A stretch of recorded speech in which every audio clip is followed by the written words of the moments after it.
Assalamualaikum warahmatullahi wabarakatuh. Saya Muhammad Zaidan Al-Syarudsyah, absen 25 dari kelas 10 RPLC. Saya di sini akan menjelaskan tentang bab 3, yaitu sistem komputer. Interaksi perangkat keras, lunak, dan sistem operasi. Yang pertama adalah peranan sistem operasi atau OS. OS merupakan perangkat lunak utama dalam komputer yang berperan dalam mengelola perangkat keras atau hardware untuk menjalankan aplikasi, menyediakan antarmuka dengan pengguna, menyimpan data, menampilkan data, dan memanipulasi file. Contoh OS yang terkenal pada saat ini adalah Windows, Chrome OS, dan Mac OS. Yang kedua adalah device driver. Adalah perangkat lunak kecil yang ditempatkan di hard disk. Driver ini akan menghubungkan ke perangkat keras seperti printer, kartu jaringan, modem, sound card, VGA card, dan berbagai perangkat keras lainnya. Yang ketiga adalah BIOS. BIOS atau Basic Input Output System adalah sebuah sistem dasar pada sebuah komputer yang berfungsi sebagai pengantar proses input dan output pada komputer seperti CPU, GPU, RAM, HDD, dan sebagainya.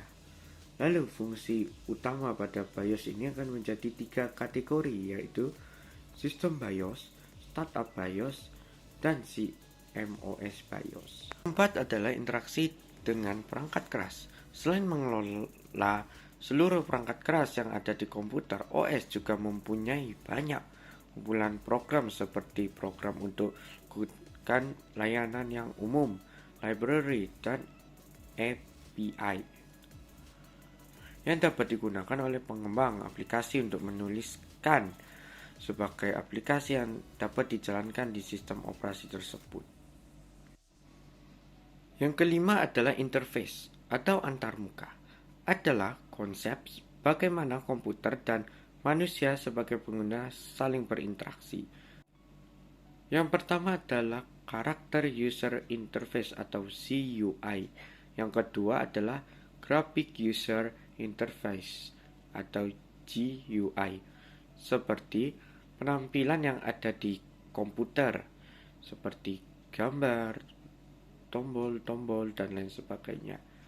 Yang ketiga adalah bahasa natural seperti Cortana, yaitu seperti asisten yang ada di komputer, yaitu seperti Cortana. Yang keempat adalah menu driven seperti yang ada di mesin ATM. Dan yang kelima, mobile user interface yang biasa kita gunakan untuk di handphone, misalnya untuk mengakses aplikasi atau aplikasi tersebut. Itu akan menghasilkan namanya user interface. Yang kelima adalah interaksi antara dua perangkat. Kebutuhan akan berbagi sumber daya dan bekerja dalam satu tim kolaborasi saat ini, menyebabkan timbulnya kebutuhan interaksi antar dua perangkat komputer. Interaksi tersebut adalah dilakukan jika dua komputer terhubung dalam sebuah jaringan. Jika diperlukan, dapat membuat jaringan komputer sederhana dengan menggunakan smartphone melalui layanan tethering, seperti alat untuk menghubungkan beberapa perangkat atau komputer. Demikian penjelasan dari saya. Mohon maaf apabila ada kata yang kurang berkenan. Terima kasih. Wassalamualaikum warahmatullahi wabarakatuh.